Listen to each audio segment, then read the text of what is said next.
Hello, welcome everyone in our channel Banking Preparation. In this video, we'll discuss about the functions of management and is also considered as the process of management. And this video is very much helpful for all the banking examinations and for the Loksewa examinations. And this is part 3.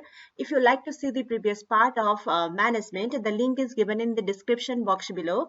So now let's start the video. Functions of management. Management has been described as a social process involving responsibility for economical and effective planning and regulation of operation of an enterprise in the fulfillment of given purposes. Likewise, management is essential for an organized life and it's also necessary to run all type of business organization. Managing life means getting things done to achieve life's objective. Likewise, managing an organization means getting things done with and through other people to achieve organizational objectives. Different experts have classified function of management. According to George and Jerry, there are 4 fundamental functions of management. They are planning, organizing, actuating, and controlling. Whereas Luther Gulick has given a keyword POSDCORB, where P stands for planning, O for organizing, S stands for staffing, D stands for directing, and CO stands for coordinations, and R stands for reporting, and B stands for budgeting.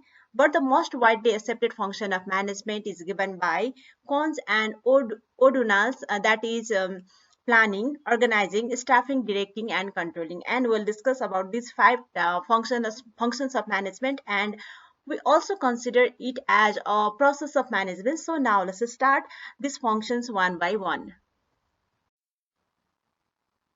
Functions of management. The first function is planning. It is the basic function of management. It deals with chalking out a future course of action and deciding in advance the most appropriate course of actions for achievement of predetermined goals. According to Conch, planning is deciding in advance what to do, when to do, and how to do. It bridges the gap from where we are and where we want to be.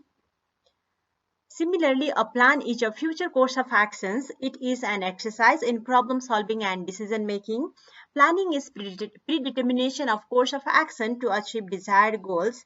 Thus, planning is a systematic thinking about ways and means for accomplishment of predetermined goals. Planning is necessary to ensure proper utilization of human and non-human resources.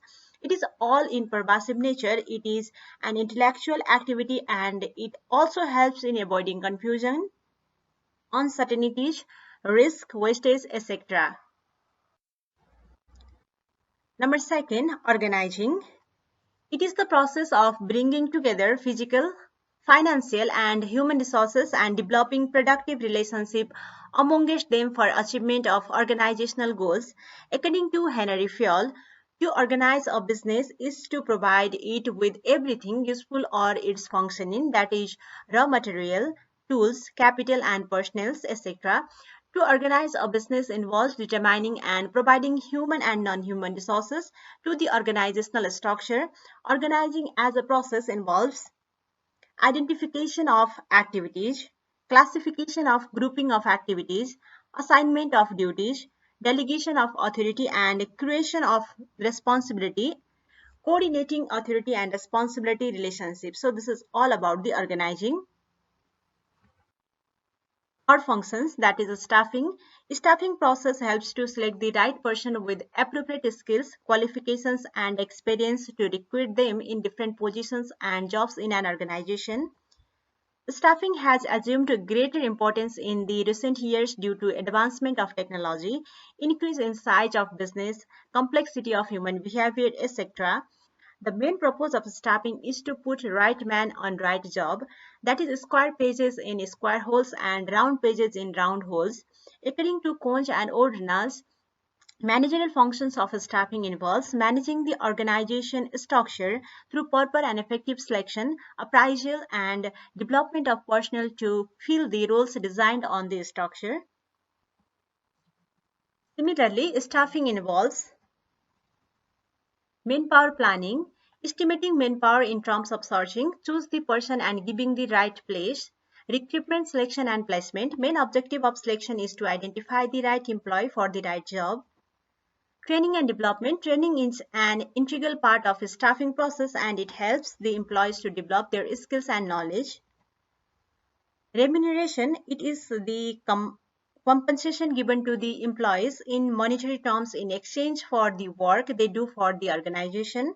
It is given according to work done by the employees. Performance appraisal, it is an assessment done to evaluate the attitude, behavior and performance of an employee. These steps of staffing also helps in determining the success of the whole recruitment process. It gives the management a clear picture of the success rate of the entire recruitment procedure.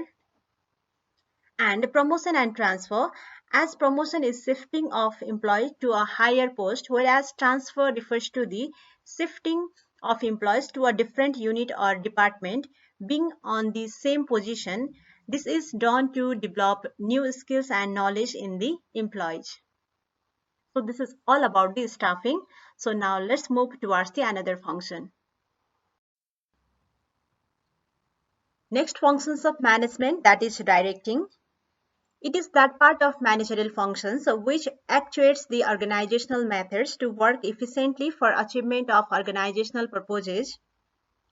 Directing sets in motion the action of people because planning, organizing and staffing are the mere preparation for doing the work. Direction is that interpersonal aspect of management which deals directly with influencing, guiding, supervising, motivating subordinates for the achievement of organizational goals. Similarly, direction has following elements. Supervision. Supervision implies overseeing the work of subordinates by their superiors. It is the act of watching and directing work and workers. Number second, motivation. Motivation means inspiring, stimulating or encouraging the subordinates which gel to the work. It might be a positive, negative, monetary and non-monetary incentives may be used for the motivation proposed. Number third, leadership. Leadership may be defined as a process by which managers guides and influences the work of subordinates in desired direction. And last one is communication. Communication is the process of passing information, experience, opinion, etc. from one person to another. It is a bridge of understanding. So this is all about the elements of directions. Now let's move toward the last functions, that is controlling. Last function, that is controlling. Controlling can be defined as that function of management which helps to seek planned results from the subordinates, managers and at all levels of an organization. The controlling function helps in measuring the progress towards the organizational goals and brings any deviation and indicates corrective action. An efficient system of control helps to predict deviation before they actually occur. According to Heyman, controlling is the process of checking whether or not proper progress is being made towards the objectives and goals and acting if necessary to correct any deviation. According to Cones and O'Donnell's, controlling is the measurement and correction of performance activities of subordinates in order to make sure that the enterprise objectives and plans desired to obtain them as being accomplished. Controlling involves some of these steps which are as follows: establishment of a standard performance, measurement of actual performance, comparison of actual performance with standard performance if there is any deviation or not. If there is any deviation, make a corrective actions and try to bridge between the standard performance with the actual performance. So this is all about the controlling process, and this is this much for today's video. If you like this video, please do not forget to like this video, and for more please visit our channel. Thank you.